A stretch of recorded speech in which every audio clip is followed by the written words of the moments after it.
A nombre del Instituto Cultural Peruano Norteamericano quiero darle la bienvenida a la presentación de esta presentación del libro que acompaña la muestra de Nereida Paza, Lengua Materna.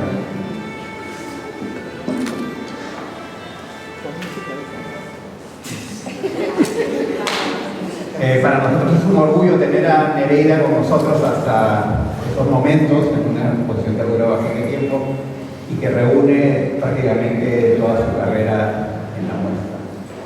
Nereida no es un personaje extraño al ICNA, sino todo lo contrario. Hemos trabajado con ella en más de una oportunidad y siempre hemos aprendido tanto de ella sobre lo que es ser artista, ser una mujer artista en el Perú, hace poco. De manera que presentar el libro es solamente un paso más en esta relación con ella. Esta noche nos acompañan Alejandra Bayón, Natalia Guíñez y Víctor Vich, y luego al final Nereida misma nos dará unas palabras. Comenzamos con Víctor, gracias.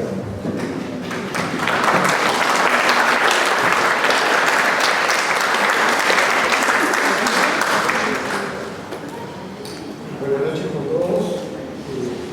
Para mí es un gusto, por supuesto, es un honor participar en esta mesa para presentar la obra de Nereida, que se trata sin duda de una de las artistas más importantes en el Perú actual, ¿no?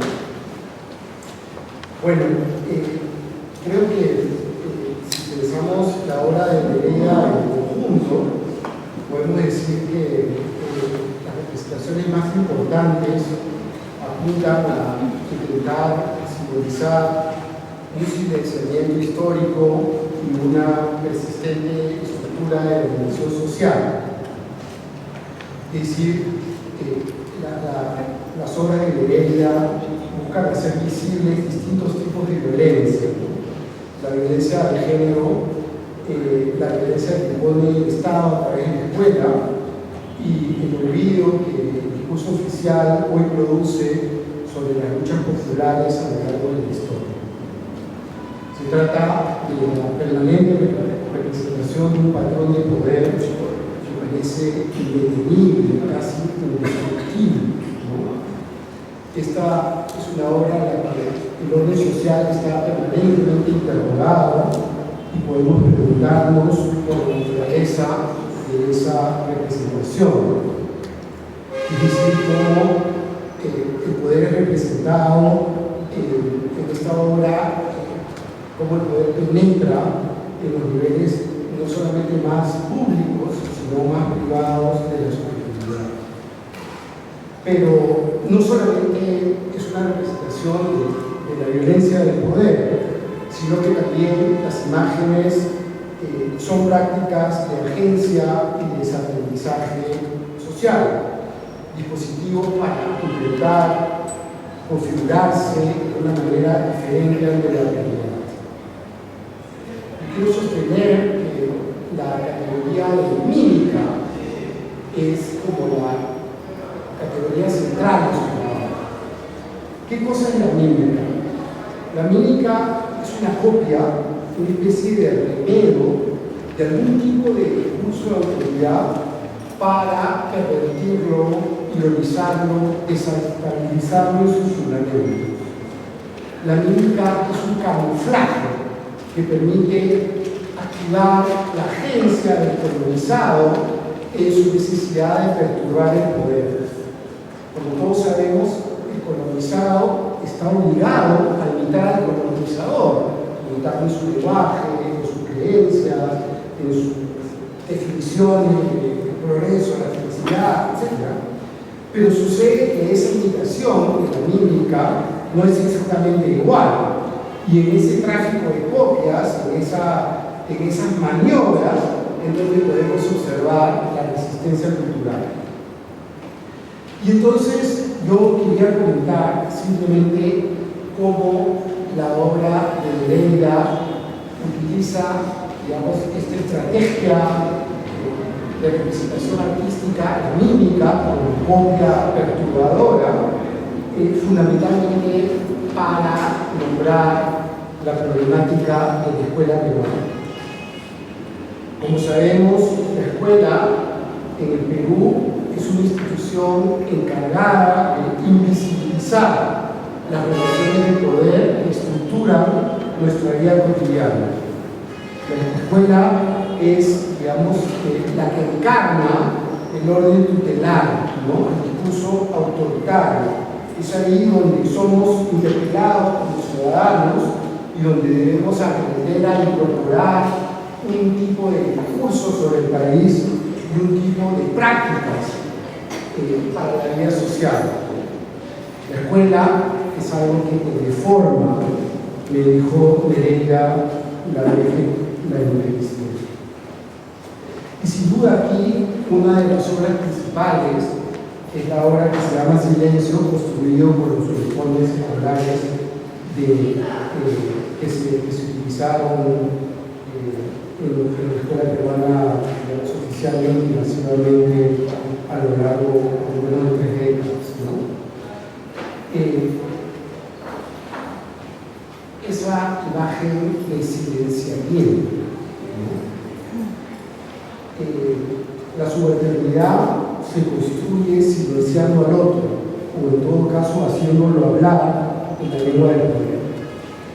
El subalterno no puede hablar, no solo porque ha sido construido a partir de oprimir su voz, sino porque es efectivamente obligado a reproducir el poder. En esa imagen, en esos uniformes escolares, el poder es estatal y masculino. La construcción visual de la onomatopeya ilustra cómo el poder penetra en el cuerpo, cómo obliga a callar y a borrar las condiciones mismas de la subordinación.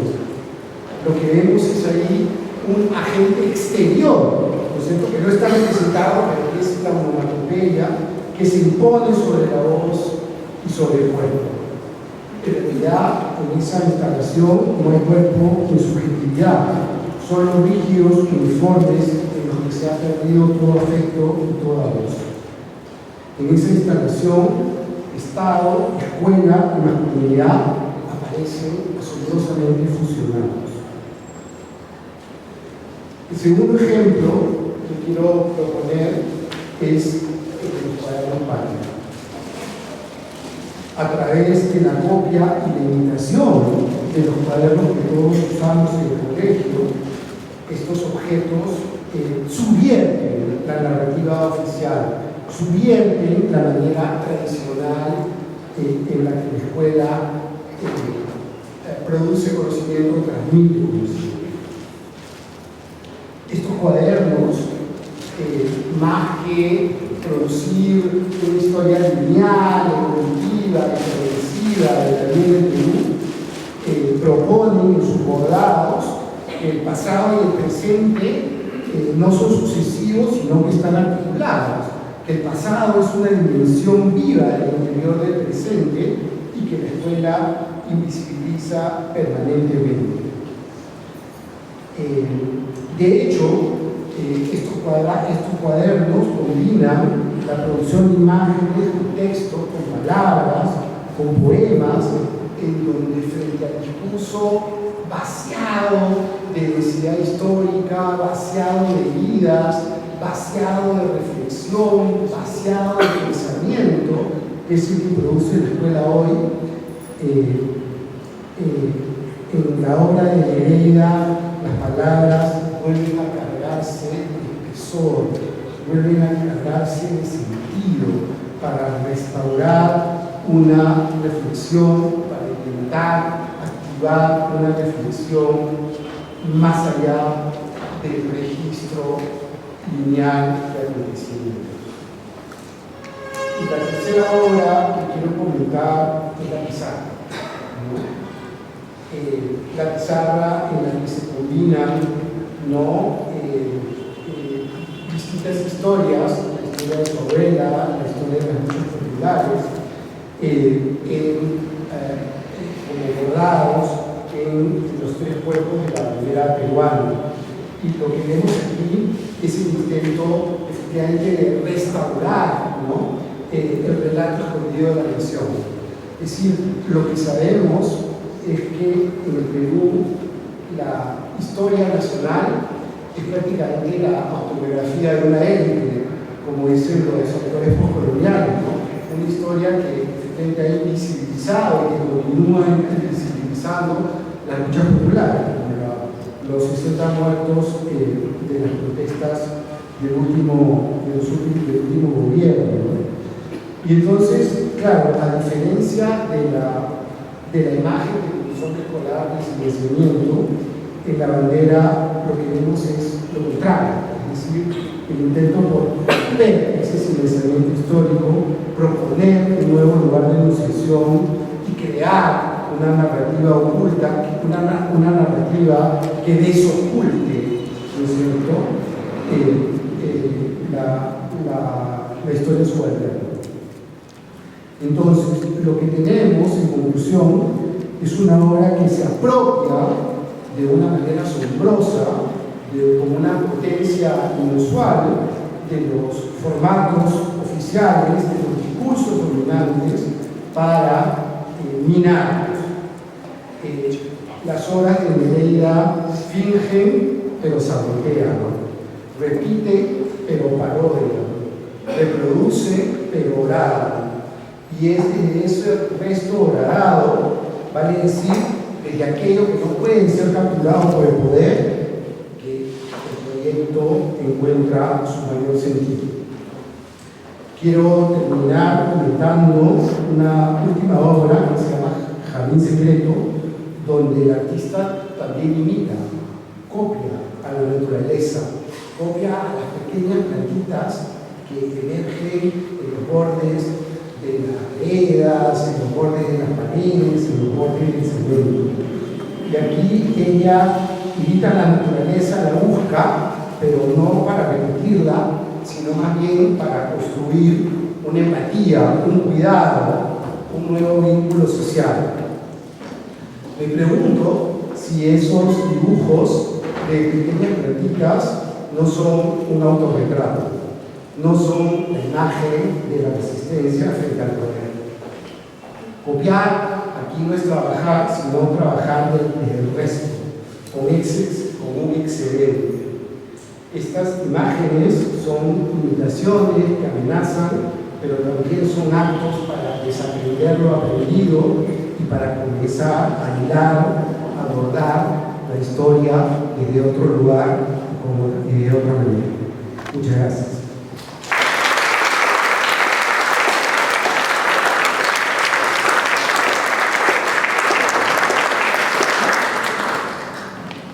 Buenas noches, un gusto estar aquí con amigues y además se han venido el día viernes a las 8 de la noche, han dejado los partidos, en fin, para estar acá.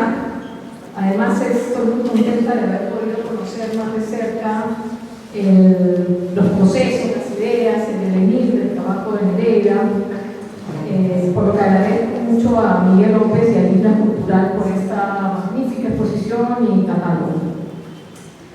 Ya mis colegas en la mesa, en el conversatorio de la semana pasada, en los textos y entrevistas del libro, han repetido la importancia del trabajo de Nereida en varios niveles, desde lo que implica la creación en un país sin políticas culturales y obscenamente centralizado.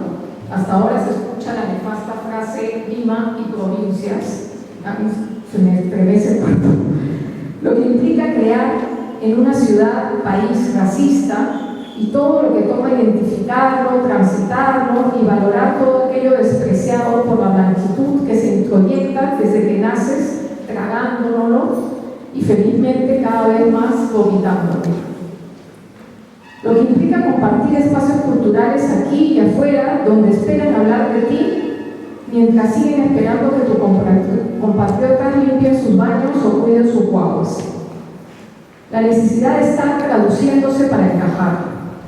Ni se diga lo que significa crear mientras crías en un modelo de maternidad sobrecargado por la culpa y las tareas.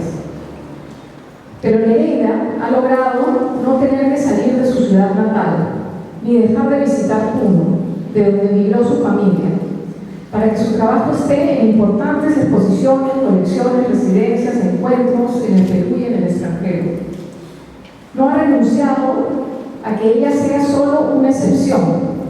Se une e impulsa espacios para construir un colectivo por justicia y también con la alegría de estar juntas. Como dijo hace mucho tiempo Bell Hooks, muchas mujeres urbanas burguesas habían perdido con el modelo de familia nuclear patriarcal y el individualismo neoliberal, sorprendiéndose Hooks del supuesto descubrimiento que lo colectivo implica para ensanchar el alma y muchas veces también para asegurar un plato de comida.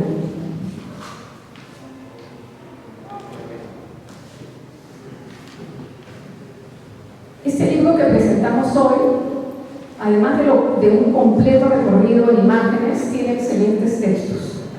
Camila Palermo, que señala acertadamente que el trabajo de Apasa Mamani, en el trabajo de Apasa Mamani, el cuerpo se enfrenta a las estructuras de poder utilizando formas íntimas, blandas y táctiles. Agregaría eróticas. Gabriela Wigner, con Filo, deshilacha cualquier intento de idealizar la pobreza, lo doméstico o el bordado, así como las inútiles diferenciaciones entre escribir, bordar y pintar. Nos dice que la política del remiendo es la cualidad de prolongar la vida de lo roto, de los y las ausentes víctimas de esterilizaciones, feminicidios, del hambre, la represión y las matanzas. Alejandra, que también es arequipeña para el Perú y el mundo, ha sido cómplice de Nereida hace años, recorriendo los innumerables temas y técnicas que el artista ha ido agujereando.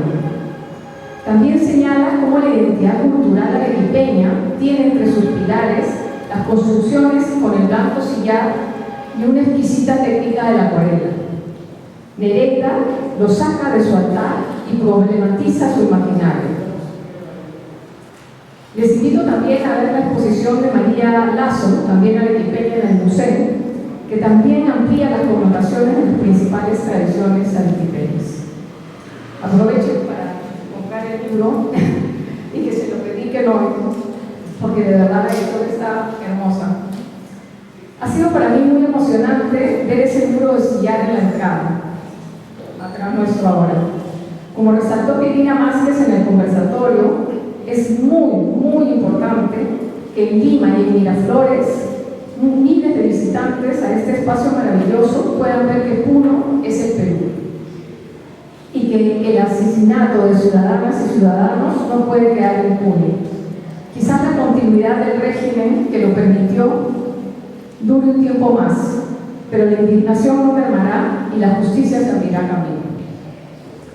Politizar nuestra rabia pasa también por recuperar lo público, hoy sinónimo intencionadamente de ineficiencia y pobreza. Si vas a un colegio público, si vas a un hospital público, si vas a un transporte público, nos empuja a una educación, salud, jubilación, transporte privado, sin mayor regulación, dejándonos a los caprichos del capital y la mafia del mundo. En ese sentido, la serie de cuadernos Patria, que inició en 2014 y continúa en la actualidad, es mi favorita. Los cuadernos que reproducen tela, serigrafía y bordado de Nereida eran originalmente de páginas amarillas que hubieran querido ser blancas, pero hoy serían ecológicas y costarían el triple. En 2020 hizo uno sobre la historia doméstica del Perú, materia que no existe en la escuela, así como tampoco sus evidencias en los museos o en el Archivo General de la Nación. Mientras lo público es saqueado, no debemos dejar de construirlo. Estos cuadernos para mí son como una semilla de lo que debemos recuperar. El capitalismo caníbal, como dice Nancy Fraser, que tiene a sus máximos exponentes, a los ultrarricos que se pretenden dueños del mundo, de nuestro tiempo y recursos, así como sus seguidores cómplices, pretenden desaparecer lo público. Les amenaza, ¿no? Así como la agricultura de subsistencia o cualquier forma de hacer con nuestras manos, mentes, curvas y corazones. Sin lo colectivo, lo público y lo público estamos a su antojo. La promesa democratizadora de la escuela y la universidad ha vuelto a caer en la desidia y el antojo de las mafias. Chao su miedo. Celebramos Beca 18 y los POA como los últimos reductos de una ilusa meritocracia, que igual retardeamos, pero nos alejan de la aspiración a lo común, a lo público de calidad, a que cada vida cuenta, más allá si es brillante o no. Nos arrinconan a lo privado que podemos pagar y que la mayoría sobreviva si puede, pero igual pagando impuestos. Por eso es tan importante que los cuadernos no estén prohibidos de tocar, que el arte pueda ser para todos, que se pueda palpar, sin paper, ni priority o platinum, sin un vidrio de seguridad en una sala VIP. Hacer del cuaderno escolar para pobres una obra de arte que se va nutriendo del saber colectivo es ir a contracorriente. Me identifico con Nereida en lo que cuenta de su padre. El mío también es un defensor del magisterio, la escuela pública, y tiene el afán archivístico. Los cientos de recortes en casa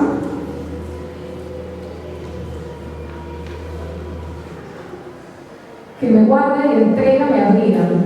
Lo público no es abstracto ni lejano, está en nuestras casas, en nuestras calles, en las acciones como alfombra roja, en las marchas, en los comedores, en las luchas que seguimos con los judíos. Nereida habla de semillar, de hilvanar, de enraizar, como acciones donde no necesitas enajenarte, sino más bien estar bien donde estés y con quien estés, donde te sientas parte de centrar lo que deseamos. También considero que hay que recuperar el término radical, de ir a la raíz. Y creo que justamente esta exposición y textos contribuyen a cuestionar las violencias estructurales que se distraen con consumo y algoritmos. Desde las artes, sigamos con la inspiración de esta exposición y este libro, construyendo lo común y lo público. Organicémonos para ensancharlo y que tome el radical sentido de las instituciones al servicio de la vida y no en su contra. Y obvio, no a la ley del colegio de artistas.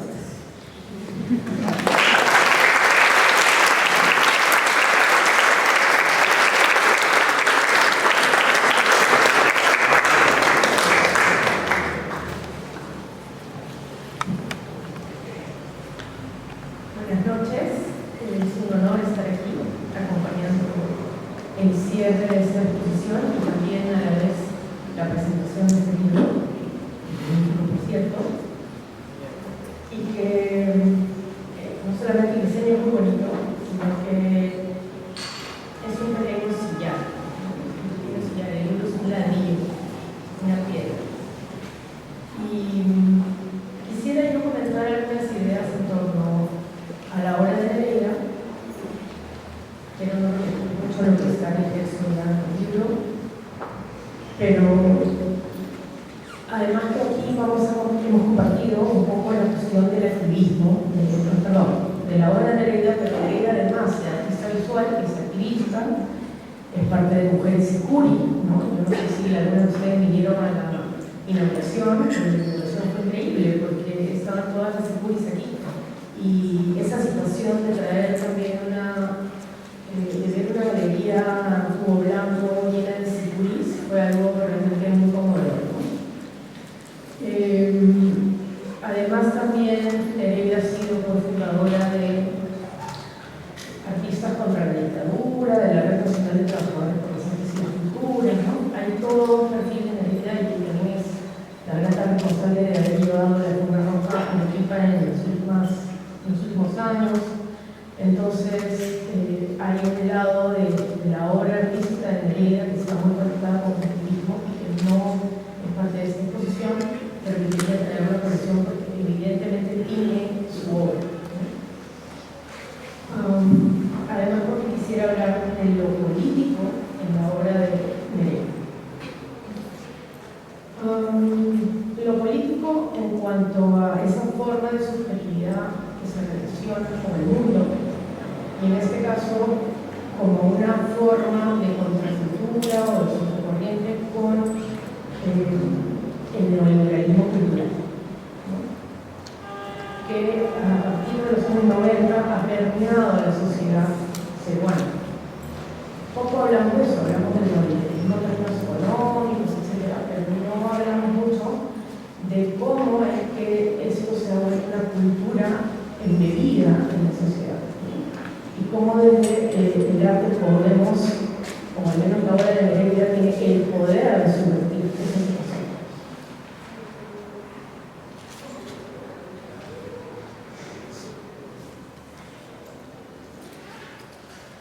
Además también esa subjetividad tímida, blanda, que está tan llena de potencia, que es tan pequeña, es tan gigante,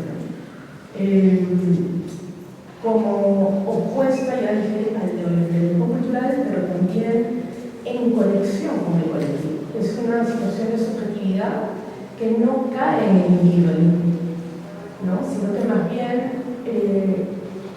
conecta al colectivo en una especie de intersubjetividad.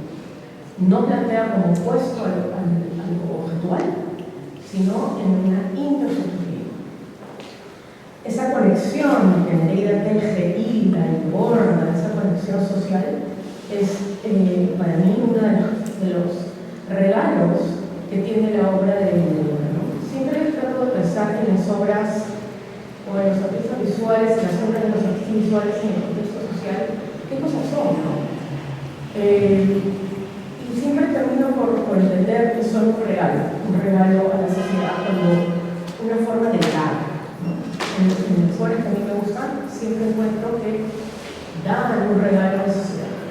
Y ese regalo de Nereida es esa conexión que les comentaba de la subjetividad con lo intersubjetivo.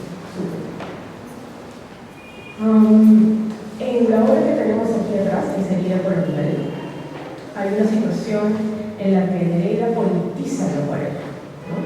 Justamente la tradición local aliteña ha caído en una especie de conservadurismo cultural en torno a la acuarela, que también es una crítica fuerte que Nereida también hace en general a ese contexto cultural, en el cual se espectaculariza, es casi una situación turística, ¿no? Donde también hay una economía persistente. Sin embargo, Nereida, cuando utiliza la acuarela, revierte, la politiza y cambia totalmente esta, ¿cómo podríamos llamar? Una especie de espacio de zona de confort, ¿no? Y creo que esa valiente apuesta de Nereida es lo que ha hecho que su trabajo, por más que esta acuarela sea tan distinto a la producción de acuarelas en México. Acá tenemos un gran ejemplo. La forma de devenir poesía visual, ¿no? ¿A qué me refiero con devenir poesía visual? A resignificar la palabra y la imagen, desbordando del lenguaje, creando nuevos territorios de lo posible. Una vez que el poder y la violencia nos oprimen, ¿cómo es que el arte subvierte eso? ¿Cómo es que el arte crea nuevas posibilidades? ¿Cómo ejerce su propio poder y no se deja prestar por ese otro poder? Estas formas alternativas son modos de cuestionar al dominante, ¿no? O la forma dominante de ver. Esta forma de subvertir estructuras de poder, ¿no? Y claro, en la obra de Nereida también, en ese modo de conversar con lo social, también hay un diálogo permanente con referentes, con otros artistas, ¿no? Uno puede ver ese diálogo impregnado con Frida Kahlo, La Paparela, Ellison, Lucy Tanaka, Micaela Bastida, César Vallejo, Teresa Burra, con José Salazar, el colectivo Huayco, Eduardo Villanes, Everardo Zapata Santillana, Mariana Moyano y la Federación Popular de Mujeres de Villa El Salvador, por nombrar algunas de los diálogos que están impregnados en la obra de Nereida. Además, habría que pensar la obra de Nereida como una forma de escapismo,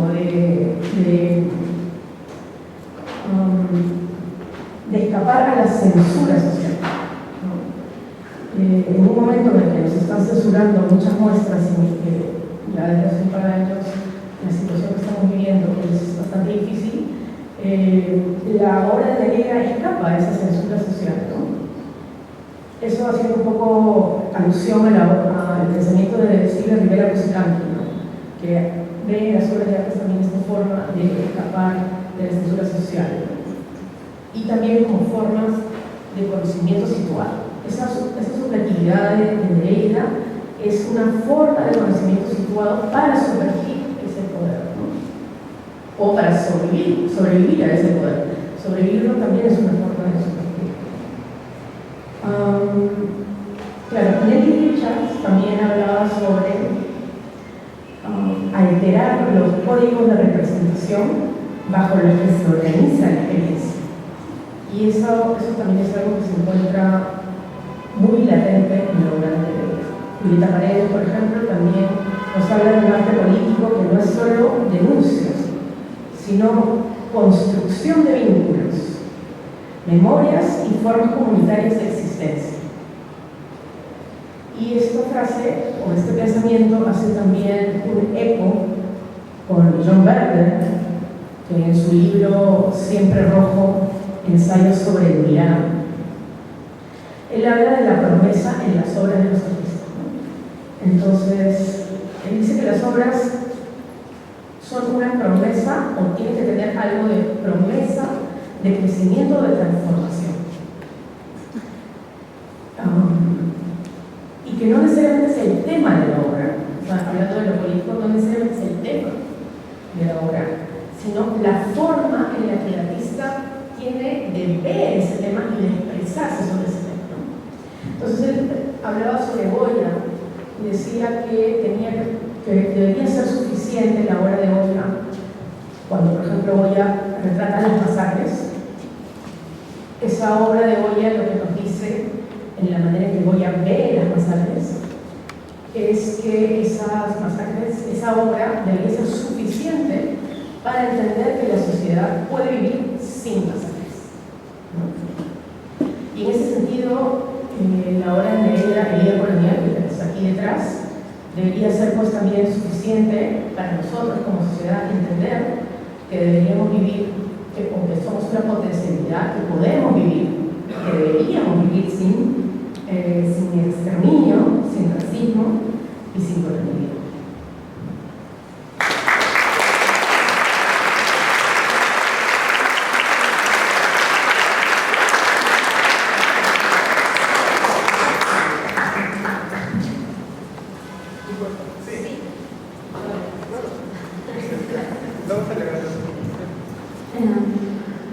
No tengo palabras. No sé. Tengo mucho sentimiento, ¿no? Quiero agradecerles. Muchas gracias por lo que han pensado, lo que han sentido sobre mi trabajo, sobre lo que está en este espacio. Es extraño pensar, realmente extraño pensar todos lo que pueden provocar, todo lo que empieza a escucharse, a sentirse a raíz de mi trabajo. No me lo puedo creer. Es que estoy siendo muy honesta, me parece difícil procesarlo, no decir, es cierto. Pero en este tiempo que he estado en la sala, las pocas veces que he podido venir a ver esta muestra, porque como artista de provincia, yo vivo en la región de Arequipa, tengo que venir a Lima para estar presente en este espacio, lo que demanda un esfuerzo físico, mental, económico y de otra índole, dejar a mi hijo con mi madre, cuidarlo un tiempo. Hablar con ustedes, he hablado con mucha gente, hoy creo que está presente. Recibí un fuerte abrazo de una persona que había recorrido toda la muestra y que estaba muy, muy tocado por ella emocionalmente. Me abrazó llorando. Y traté de contener su dolor, porque lo que él evocaba era el siglo pasado, cuando éramos niños, el tiempo del conflicto armado interno en el Perú, crisis económica, la pobreza, la inflación, la violencia.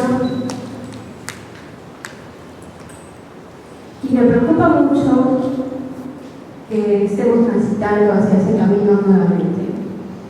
Pero me da esperanza sentir que somos una comunidad y que nos podemos sostener en este tiempo que estamos viviendo en el país, en Latinoamérica, en el mundo. Somos semillas que podemos crecer y crecer juntas, además, compartiendo la tierra, nutriéndonos entre nosotros, y también podemos vomitar el odio. Yo tenía una máquina que se llamaba máquina para vomitar el odio, porque yo también he sentido esa necesidad de expulsar ese sentimiento tan nocivo, pero que a veces nos toca profundamente a los que hemos vivido violencia en la infancia, o como mujeres en lo cotidiano, o como estudiantes en el colegio, o en una casa trabajando como empleadas domésticas, o en la calle. Y sí, somos capaces de vomitar ese odio para liberarnos y transformarlo también en algo que construya, ¿no? Nuestra energía se moviliza hacia algo que construye. Y es construir esos vínculos. Yo he contado tantas veces ya de qué trata esta muestra que le dije a Raúl, mi compañero, estoy cansada de escucharme, lo siento, pero es que he dicho tantas cosas. Una de las cosas que me parece importante resaltar para concluir también es que la primera parte de la muestra habla de la búsqueda de la identidad, porque para algunas pues es difícil saber decir quiénes somos. Me tomó como 15 o 10 años aproximarme a entender cuál es mi identidad, de dónde vengo y hacia dónde quiero ir.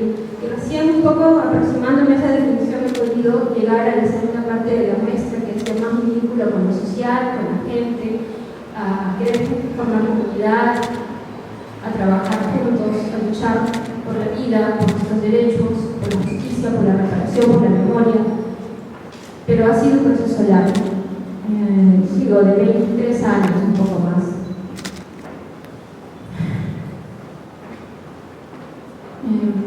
Esta actividad final, ¿no? Quiero agradecer a Digna, a toda la gente del equipo que ha trabajado en las diferentes actividades que hemos programado, a Luis, al equipo de montaje, a Fabiola, Edgar, a Cachachá, a todos, porque ha sido un buen tiempo de trabajo juntos. Hemos sumado a su equipo temporalmente, a todos ustedes por estar aquí, escuchando a estas personas tan queridas, además que también yo admiro mucho. Seguiremos haciendo lo que se nos viene, y lo que sigue es seguir creando, desde el amor, desde el cariño, desde lo colectivo. Gracias, Raúl, por todo tu apoyo, por estar aquí presente conmigo, a mi madre, a mi papá, que le he dedicado esta muestra, y a su hijo, a su nieto, Sebastián, nuestro hijo. Muchísimas gracias.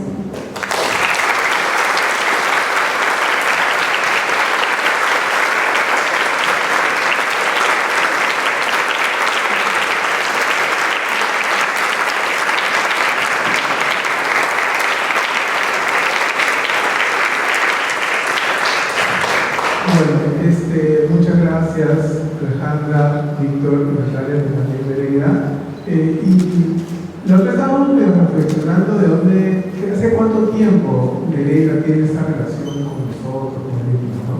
Finalista del Salón de Acuarelas en el 2008, ganadora del Premio de Arte Contemporáneo Digna, una muestra muy importante sentimentalmente la que tuvo en el himno de San Miguel, curada por Elia Román, la última muestra que curó Elia Román en el himno, o sea que un hito importantísimo dentro de la historia del arte contemporáneo. Y ahora cerramos este primer capítulo, porque yo lo veo, desde que conversamos con Miguel sobre la propuesta, lo veíamos como una revisión de mediana carrera, un mid-career, porque todavía tiene mucho más por producir. producir, mucho más que analizar, otros puntos de vista. Interesante también los curadores que han de alguna manera revisado, como Rafaelia, ha sido Miguel López, ha sido Carlos Ceballos, tenemos toda esa gran variedad de curadores que han revisado la carrera de Nereida. Y bueno, entonces siempre decimos Nereida, pero yo creo que están haciendo muchas actividades, ¿no? Y en todas las actividades teníamos la misma cantidad de gente. O sea que todas las actividades, todos los conversatorios, porque a veces nos pasa, ¿no? Que el artista hace muchas visitas, como que ya la vieron, no regresan, pero en este caso en particular ha sido sorprendentemente bueno ver la cantidad de gente que admira tu trabajo, que te admira tu artista, tu persona, que te escucha. Yo he aprendido muchísimo de tu carrera, porque yo he venido casi todas las visitas guiadas, están todos los conversatorios. Entonces, más que dejar las puertas abiertas de Digna, siempre para ti y para todos los artistas que están interesados en mostrar en la institución, es súper importante. Nuevamente agradecerte. El libro está a la venta hoy día, arriba, a 70 soles. Ya después mañana está más caro, o sea que y quédense con nosotros, hay una copa de vino, por favor, acompáñennos y Nereida. He omitido agradecer al curador, a Miguel López, que está en México y que ha hecho posible también esto de gestionar un espacio que es difícil acceder. A Gabriela Wiener, que ha escrito un texto, a Camila Palomino y a Alejandra Bayot, que son parte del libro, ¿no? Como una contribución. Bueno, muchas gracias.